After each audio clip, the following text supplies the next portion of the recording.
Gary, it's just wonderful to see you again, and so great to see you back. I wish you could be here in person for homecoming. I know. This is the new normal that we're living in, Yes. unfortunately. Well, Gary, I just wanted to start by asking you about your remarkable life's journey that has taken you from small town Alabama to the London School of Economics to teaching in New Orleans to law school at Tulane, and then back out to the East Coast for a very high-flying career. And I just wanted to ask you sort of about that journey and what passion or ambition led you to Tulane. Dean Meyer, you're right. It has been a journey from a small town in Alabama outside of Birmingham, then graduating from college, moving to New Orleans to serve through Teach for America. After Teach for America, I did a stint as a fundraiser with Teach for America in Birmingham and then went to London. And I studied policy at the London School of Economics. And while studying policy, I did understand that a lot of policies are driven by the law. And so I wanted to go to Tulane. I had already applied to Tulane before moving to London to study policy. And I knew that policy was a good segue into the law. The law was important to me because of my background as a teacher, teaching in New Orleans. And at that time, I saw that there were several policies that were being driven, but there was an intersection of law and policy that came to play. And I wanted to really understand the interplay. And that was helpful getting to study policy and then also knowing that I was going to a fine institution like Tulane to really put it all together and figure out how do we solve these complex issues. As a teacher in New Orleans, it was important for me to explain complex issues to my students and complex topics and concepts and to break it down into very simple bites that they could understand and comprehend and learn and grow. And that's what I've been able to weave into my own career as I've progressed after graduating from Tulane and then going on to work for a law firm in New York and then clerking as well. Yeah, that's great. And your time teaching in New Orleans, you were teaching for Teach for America here in New Orleans. Where in New Orleans were you teaching? I was teaching on Bienville Street, which it was Wicker Elementary School at the time. It was one of the few traditional schools around that time because after Katrina, as you know, some of the schools were transitioning to charter schools. And so after my first year of teaching at that school, I actually went and taught at a charter school. And what was your experience like teaching in those settings? I mean, having studied educational policy and equity issues from sort of a theoretical academic bent and in London and otherwise, and then being on the ground as a teacher, in the classroom working with students, how did that inform your thinking about these issues? Well, actually, in undergrad, that's where I really got involved in a lot of service organizations. And that's when I knew that education was something that I wanted to pursue and to give back to the community. The community had given so much to me at that point, so I knew that I wanted to give back. And at that point, during undergrad, I was in Birmingham, Alabama. I was working at the Civil Rights Institute there, the Birmingham Civil Rights Institute. And all of that really inspired me to focus on education and how I could give back. Then after teaching in New Orleans, which was a very challenging and rewarding experience, I then studied policy. So I got to build on my teaching experience to really take what I was learning in the classroom to apply it to the theories and the other educational subjects that I was going into. Yeah, that's great. I wanted to talk about while you were a student at Tulane, of course, I remember you also made a point to organize sort of mentoring and opportunities for school kids in New Orleans. So you continued your work with other law students, I think. That is right. I always was very close to the Teach for America community and to a lot of my friends and former colleagues through, after leaving my teaching career. And I wanted to make sure that as a law school student, I was connecting to students. I still have connections with some of my former students, and I always want to make sure that I'm available for students who may have questions or may want to navigate different career paths. And so I thought it was very important for my Tulane Law School colleagues to join me in going to share their experiences and how they arrived to this law school and what made them inspired about being law school students in their future careers, and how do you actually get plugged into that. I think a lot of times when you come from communities where there are not that many lawyers and in the community or in the family, it's really hard to know how to start out. So I was trying to serve as basically a gateway for students who may not have those avenues or opportunities. And so a lot of my colleagues, a lot of people, a lot of students of color, a lot of my friends joined me, and we went to a local school and we got to share our experiences, and it was a phenomenal day. Yeah, I remember hearing from uh, several of your classmates who participated about how that experience was, among the most meaningful things they did during their time at Tulane. And of course, a really proud connection with our traditions at the law school of pro bono service and engagement with the community. Gary, I also wanted to talk about your time after law school. I know that directly from Tulane, you went to work as an associate for a major New York law firm, Milbank Tweed, uh, and uh, uh, and I want to return to talk about that work in a minute. But after your time with the firm for a couple of few years, you went and served as a law clerk to Judge Emmett Sullivan, who's a federal judge in Washington, D.C., in the federal court in D.C.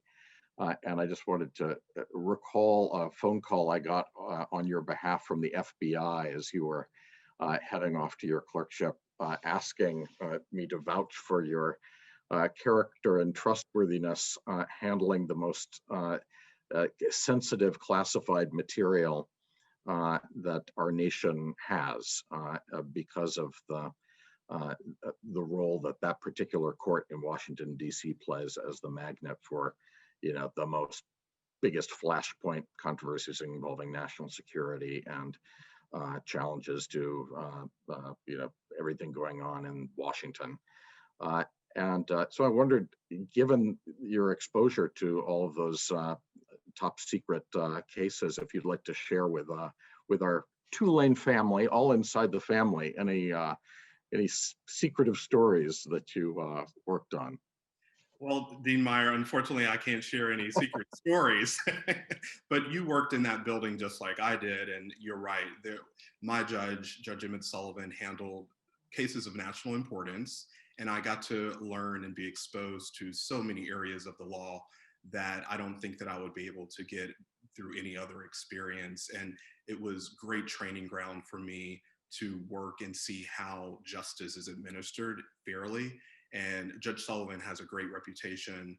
He has been a judge for several years, and his approach to the law really is inspiring to me as a young attorney, still learning and growing in the legal profession. And Judge Sullivan I had a great experience. He's a wonderful judge, an excellent trial judge, and that's what I was doing, in the trial court. In the trenches. That's right. Yes. Where it's fast paced, motions are coming in every day, cases are filed every day.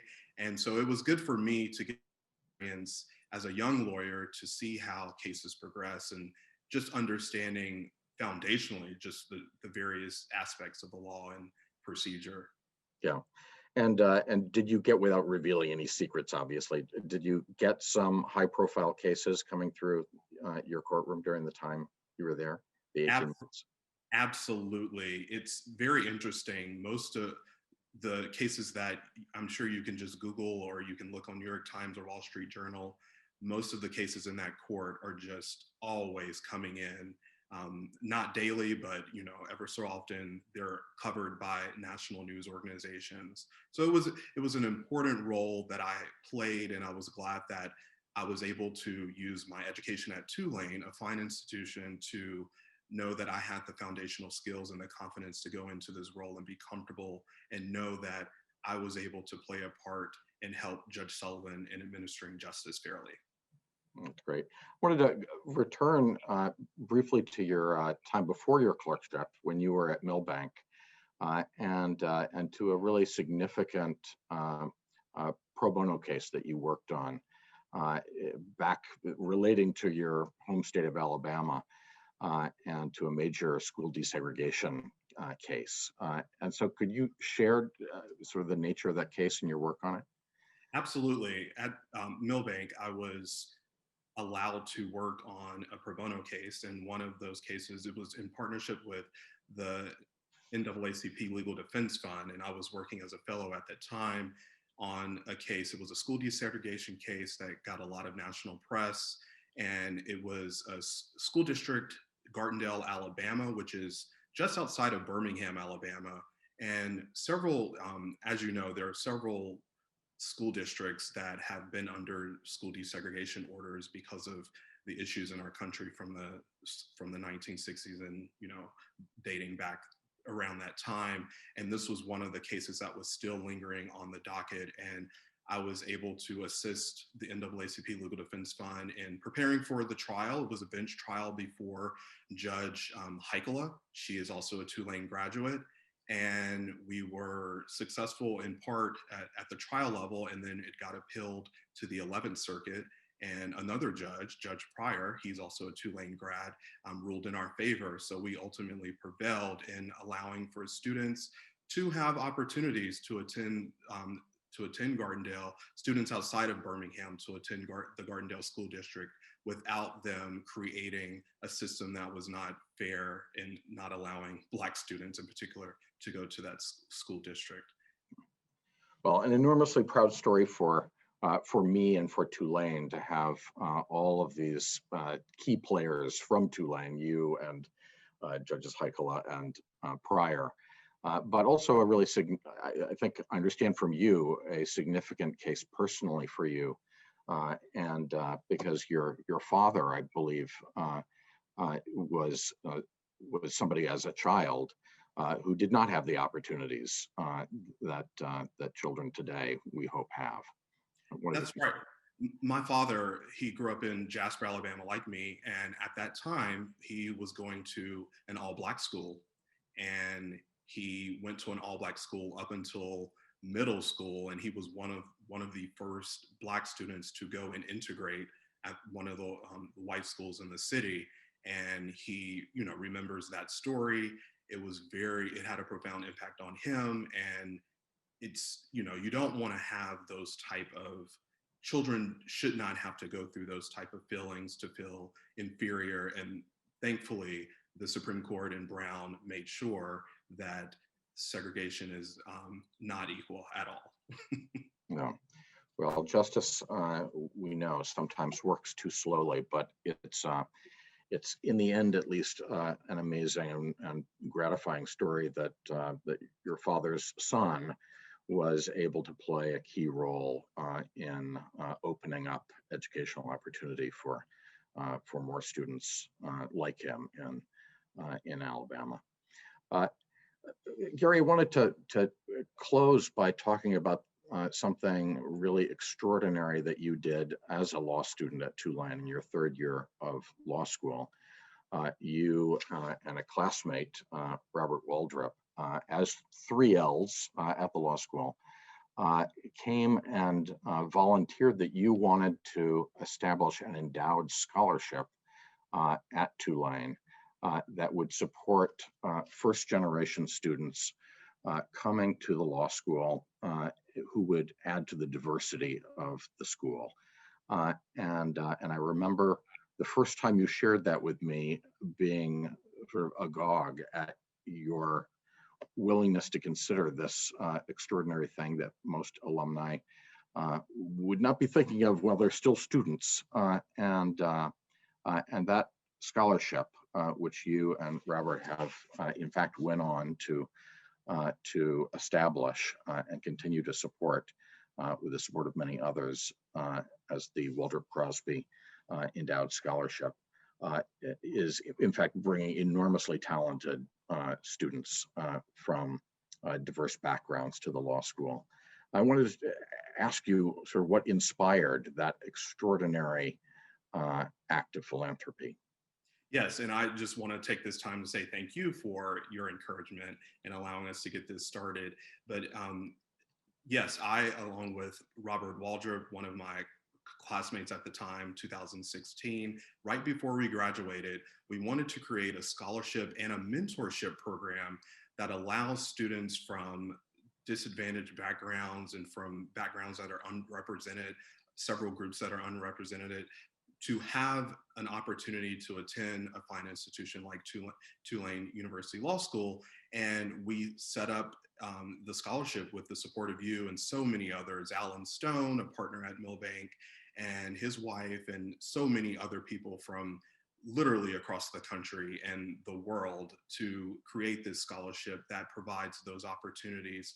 What inspired us to do this is because of people who have been mentors in our lives and who have really supported us along our journeys. Robert has a very interesting and distinguished background, and it was great to hear that he also had mentors like me coming from a small town and being able to use education as an opportunity to continue to rise up in the ranks. So it's been incredible. We're still working on it. We've had some partial tuition awards, and we're trying our best to get to our goal of $1 million to get a full tuition scholarship to a deserving student. Yeah, well, thank you again for your incredible leadership in starting that and continuing to support and to rally others to support it. And I just wanted to have the opportunity to say to you and really to everyone who sees this, just how important what you've done is to the law school. Because at Tulane, we're enormously proud at the law school of having been a national leader, having come from a history as a racially exclusionary institution to the beginnings of Tulane. And then at a time in the 90s where we were very proud to be a national leader in diversity among law schools, at the highest representation of African-American students of any law school in the country that is not a historically Black institution. And now we have committed in recent years to trying to recapture that leadership position at what is obviously a critical moment in our nation's history, and reckoning with hundreds of years of racial injustice. And so I can't thank you enough for your support and continuing partnership in trying to build this into a keystone of Tulane's efforts to lead in this area and to make a difference in the world and in the lives, not only of the students, but of the communities that they will serve, as you have continued to serve as a leader. So, thank you so much, Dean, and thank you so much for your leadership as well. Yeah, well, it's wonderful to see you, Gary, and I'm so grateful to you again, and so enormously proud of the work that you're doing. And I look forward to seeing you back as soon as circumstances allow. Absolutely. As soon as it's safe, I'll be right down. Great. Thanks so much, Gary. Thank you. All right. Bye-bye. Bye.